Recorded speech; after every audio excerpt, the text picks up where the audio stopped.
Hey everyone, welcome back to the Calgary Tech Talk podcast. My name is Stuart Crawford, and with me, as always, from somewhere around the beautiful Stampede City is Carl Fransen from CTech Group or CTech Consulting Group. Carl, Hey there, you're in Stuart. your car. It looks like you're in your car today. What part of the city are you? Last week you were in Edworthy Park. Where are you at today? This right here, I'm actually in a gorgeous parking lot in Strathcona. And I was actually on my way to do my deposits like I normally do every Wednesday. It's got a bunch of checks right here. And then I realized that we had a meeting. Okay, so instead of me freaking out running to my home office, I realized, hold on a second, I can go to any parking lot I want to, open my laptop, and in this case, I have the fantastic Good of the Cafe, basically just right there. I'm running off their hotspot, and after I'm done with this, I can go in there, grab some probably some hot chocolate, no, probably like a nice little iced tea, and say thank you very much. So the question is, can you go inside and enjoy that, or do you have to take it to go? Well, you know what? I see them in there. They're at half capacity right now. They got some tables up, big spaces, tables up. But the outside right here, there's a couple people outside enjoying some of the nice sun of Calgary and doing the social distancing. And as always, protection comes first, like antivirus. I got my personal antivirus protection right here. There we go. There you go. So you got your mask. I have one kicking on here somewhere, but I think it's sitting in my car actually because I don't actually need it when I'm sitting in my office here. So there's the place. Perfect. Well, so Carl, so you mean we were last week we were talking about the re-ruralization as part of the new normal. Yep. Yeah. We seem to have that conversation every week. Today, let's talk about mobility because you are the great. It's a great segue into you working from your car. Talk about how CTech is using mobile solutions to take care of their clients. Yeah, and I think the big thing is the mobile solution that we actually use. The first step is actually actualizing that they're actually out there in the first place. We have a couple of clients that have fully engaged with us with the modern workplace, and they're enjoying the freedom and mobility and access to information that they never had beforehand on any device. So we have one oil and gas company that has got rid of all their servers, moved 1.4 terabytes of data into the cloud, and they now have their desktops, laptops, tablets accessing the information in real time, just like this. They can sit in a parking lot just like me. Right now, I got the windows rolled down, and I got a cup of coffee someplace around right here, and it's a fantastic lifestyle. Now, one thing people realize that I need to have a dedicated connection.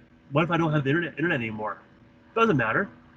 A lot of my data right now is synced offline on my laptop, and I can access it just like I was actually online. And as soon as my laptop connects on, it'll sync up automatically, and my experience remains exactly the same. Yeah, I love it because I have. In full disclosure, Carl, you're a Microsoft guy and I'm a Mac guy. Yeah, we still friends. But you know what? It doesn't matter. I can go across the street and hook up and tether my phone and get my MacBook out and now I use Microsoft Office 365, so Microsoft 365, so I'm a little bit Microsoft-ish. But it don't matter. I can work from my office and then close down a document and go work, at D's 5 minutes later off a total different device. That's the nice thing about mobile technologies today. And you know what? You heard of BYOB, right? Everyone knows what BYOB is. BYO. I know BYOC, which is bring your own cigar. BYOB, bring your own beer. Because we are Canadian after all, right? Absolutely. Basically, you go down to a party, it's BYOB, you bring your own alcohol, and you enjoy your drink down there. Right now, this is BYOD. Bring your own device. Bring your own device. Yeah, of course. And you got it. So right now, I don't really care if you actually have, like, my cell phone's right here. I can click on my cell phone and have access to all my information I want to on my cell phone, just like I have with my laptop. It's just a device. Much like with your Mac, it's exactly the same. It's completely agnostic from this day forward. So if you got stuff at home that's like an old Mac or a tablet or an iPad, use that. Log in. And there you go. It's a fantastic way to live. So there's lots of debate, Carl, about BYOB. Now you got me thinking BYOB, BYOD, right? Yes. From a security perspective, how do you secure that? Because last thing I want is a bunch of I don't want your client information sitting on somebody's phone that I don't know how they're sharing that or whatever, right? So how do you secure that? You know what? Seriously, back in the old day, it was just a username and password. If you had a username and password, you have access to the data, and there's nothing that's able to stop you. You have your permissions wrapped around the data, and back in the day, they thought that was good. They realize right now that is actually not the case anymore. So first off is I got my username and password, that's good. But then I have two-factor authentication, TFA, which simply means this. I type in my username, type in my password, and then a code gets sent to me to my cell phone. So it verifies that actually is me. But now, that's cool, but that's not enough. What if someone intercepts my two-factor authentication code? It can happen. We now have AI, artificial intelligence, identity management that actually monitors. Hold on a second. Why is Carl in a parking lot identified running from an IP address on the Rogers network and accessing this way, but also Carl's trying to log in over here around the world? Microsoft scrutinized 16.5 billion signals every single day to identify who is who, what is what, and they run everything through this massive AI to identify, hey, I don't think Carl is actually in that country. I don't think Carl should actually be working at 4 o'clock in the morning when he just logged out over here. And they can flag that. So that's a simple identity management. But now, how about data? My data is on this phone, my data is on my laptop, and I'm in a parking lot someplace. What if my phone gets stolen or my laptop gets stolen? Old-fashioned would say, I can kill a laptop remotely. Okay, that's good. But what if I said this? What if I said every bit of CTech data is actually wrapped up and encrypted? And anyone who takes the data from anywhere on the internet, that data phones home, phones back to CTech, identifies who you are, username, password, two-factor authentication, AI, and then it allows you to open up that file. So if I had an ex-employee or someone who's actually perhaps even non-malicious, take a data key, stick it into their laptop, and take a whole section of CTech data, I'm now able to track it. I'm now able to lock it. I'm now also able to say, hey, hold on a second, this guy tried to open it at that IP address. I can stop that from happening. So that's basically just what we call just simple data protection. How about data loss prevention? CTech and our clients now have extra layer of security wrapped around them, saying that, say our healthcare providers, we have a lot of hospitals, a lot of medical clinics where they got to follow HIPAA compliance. And personal information is key right now for the safety of everyone. I don't want my medical records getting out to everyone, every Tom, Dick, and Harry. So what we do is we're able to look at emails, files, transfers back and forth between anything that leaves the system. We're automatically applying AI DLP, data loss prevention, on data going out. It's looking inside the data saying, hold on a second, this is full of health numbers. I'm going to stop that from going on. Or this is full of Visa card numbers. I'm going to prevent this from actually leaving and flag it as such. So we have security on the documents. Someone tries to steal documents, we stop that. We have security on documents leaving on their own accord via legitimate means. I look inside documents and saying, you know what, that's confidential, that's HR related, that's top secret, that's medical, that's Visa, that's financial. And based on the person sending out, we apply data loss prevention limits actually on them. Wrapping over that, we have artificial intelligence identity management. Wrapping on top of that, we have two-factor authentication. Wrapping on top of that, we have what everyone else should have, a simple username and password. So I'm pretty confident that any data that I have on my devices is completely protected to a reasonable degree, and that based on certain rules that our clients give us and what CTech actually has laid out for us internally, that our documents are safe. How's that for a mouthful? Yeah, that sounds great, Carl.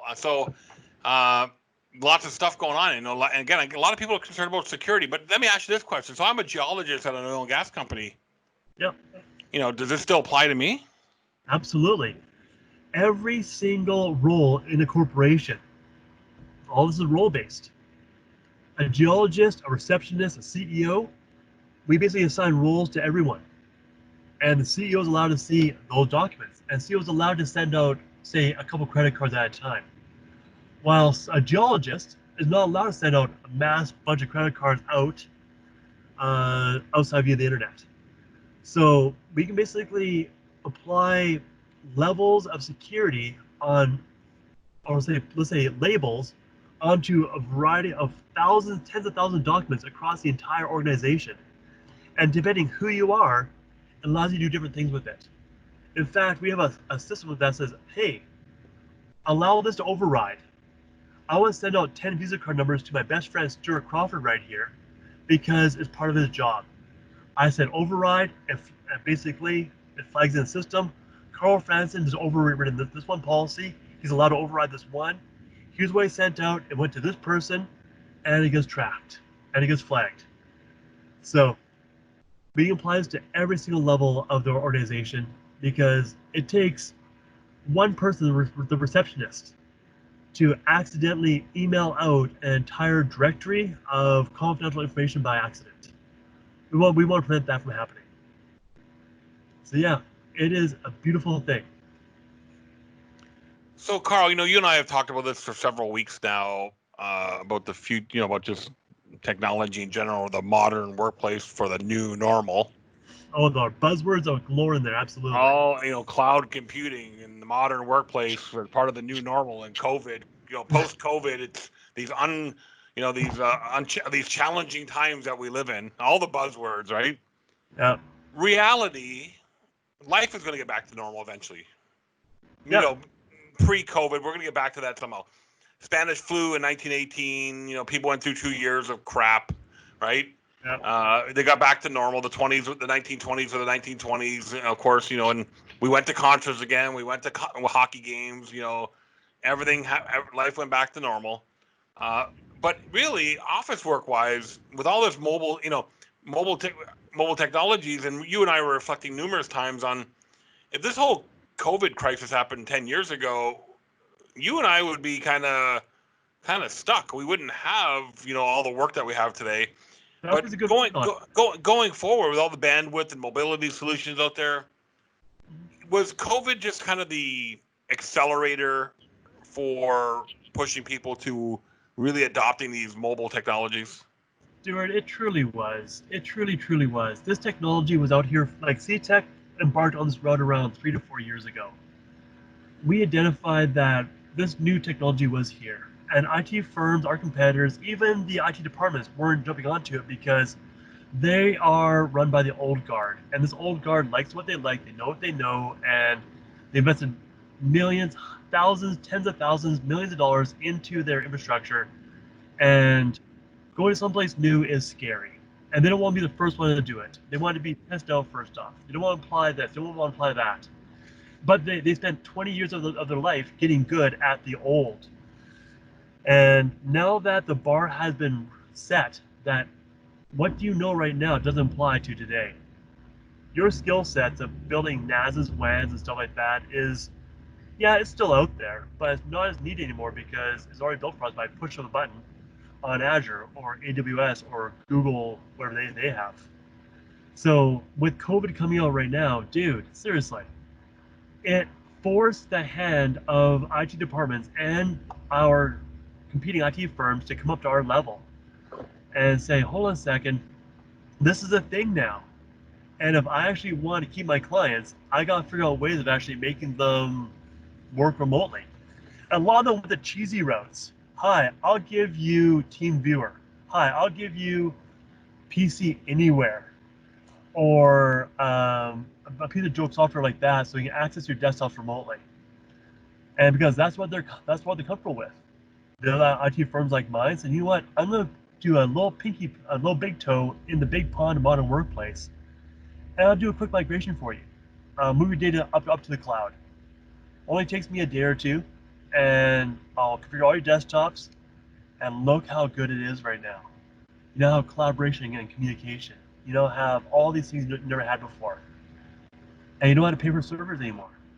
So COVID really pushed those almost wannabe dinosaurs out of extinction, forcing them to actually to embrace this new technology, and really allowed them to take a jump towards where CTech actually is right now and embrace this new normal, this modern workplace.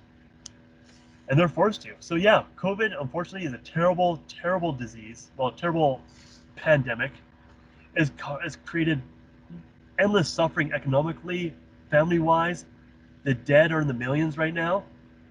The few good things that has done for us is allowed us to push the envelope of the old guard into the current technology and say, you know what, we can still do what we do right now with the current tech, and it is good.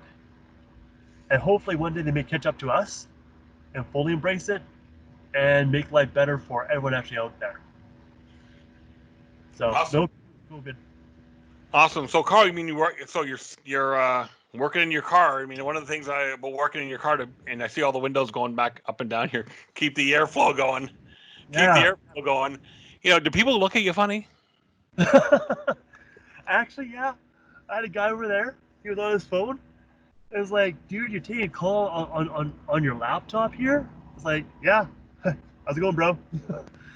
But the thing is, yeah, it's not that commonplace. Like, full disclosure, that Girth Cafe that I'm right across, that's my office around a quarter of the time.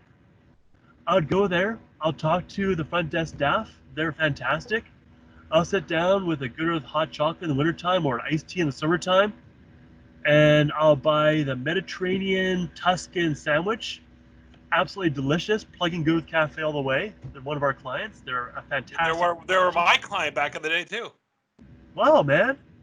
They went to a great place. Yeah, we won the 2008 Microsoft Small Business Partner of the Year through our work with Good Earth Cafe. Fantastic. Yeah. And right now they are booming right now. They are a solid corporation. The food there is phenomenal. It's all local Canadian as well. Guys, go to Good Earth Cafe, represent. And I would host my meetings in there. I would sit down with my staff, go to Good Earth Cafe. After they left, I'll stay there and work all day at the Good Earth Cafe. I'll take a seat in the back, and they have fantastic Wi-Fi. And that was my lifestyle. I was able to go anywhere in my car, go to the cafe, Edworthy Park if I wanted to, and work. Awesome. Yeah, man. How come everyone doesn't do this? I have no idea, Carl. Yeah. And you know what? I basically nearly bought an IT firm a little while ago. I'm nameless right now. And we're at around 3-4 years ago. We're roughly the same size. And I said, you know what? I have a marketing department that's pushing out the modern workplace. I have no physical infrastructure anywhere.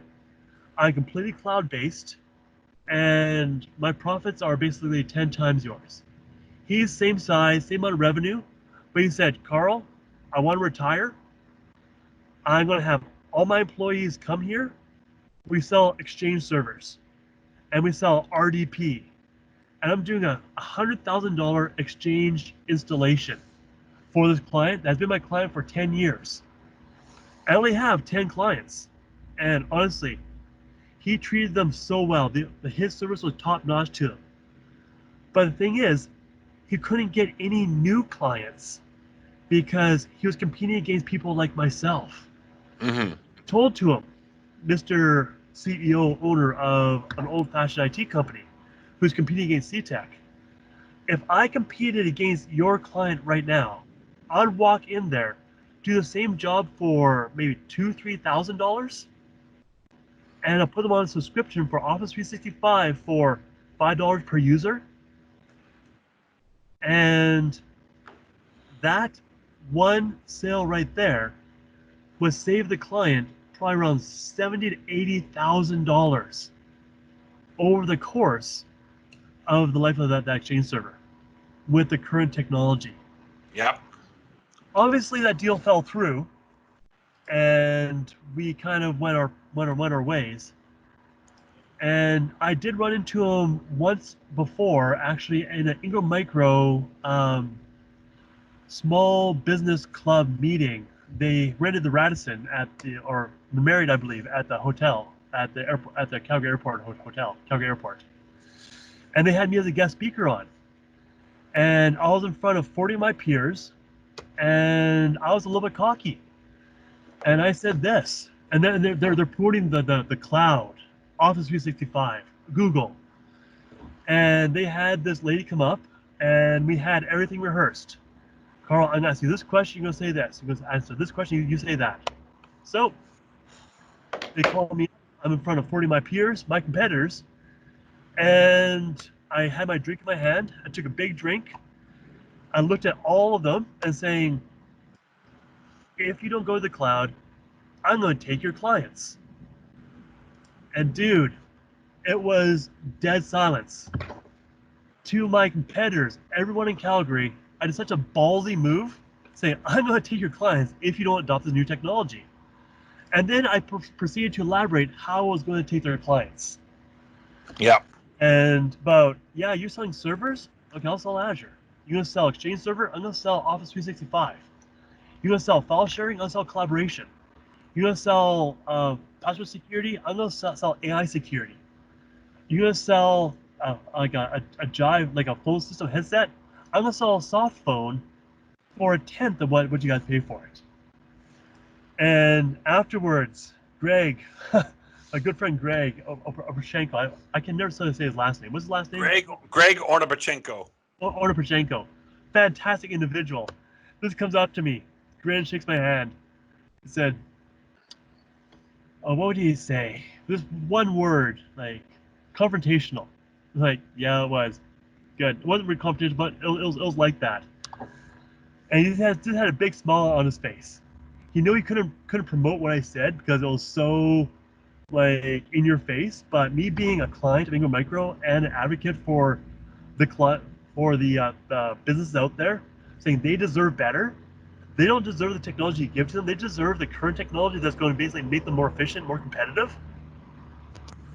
It was a fantastic experience. And one of my competitors came up to me, this grin, said, "I loved everything that you said. Half the people here hate you, half the people here love you. The people who hate you right now, they won't be in business next year." Well, that's right. Because you hit a nerve, Carl. That's why. Yeah. Provocative. That's what he said. That's right. You are what is it? Provocative? Provocative, yes. Provocative. Well, I can't get that right. Provocative. There's You my word. This could be like Pee-wee's Playhouse. As soon as we have a big word, we can go crazy. Exactly. New word of the day. But provocative, yeah. Sometimes you have to shake the treehouse. You gotta shake the tree. You gotta basically say, guys, you guys are sucking right now. You really have to step up your game. Well, the ones that end up making the most money are the ones that disrupt the market. Exactly. And I'm positioning CTech to be that disruptor. I'm going to go after all the clients in Calgary, all the clients in Western Canada, and say, there is a better way. There is a new way, and the new way is good. Let me show you CTech, my company, how we're set up, and you can live this way as well.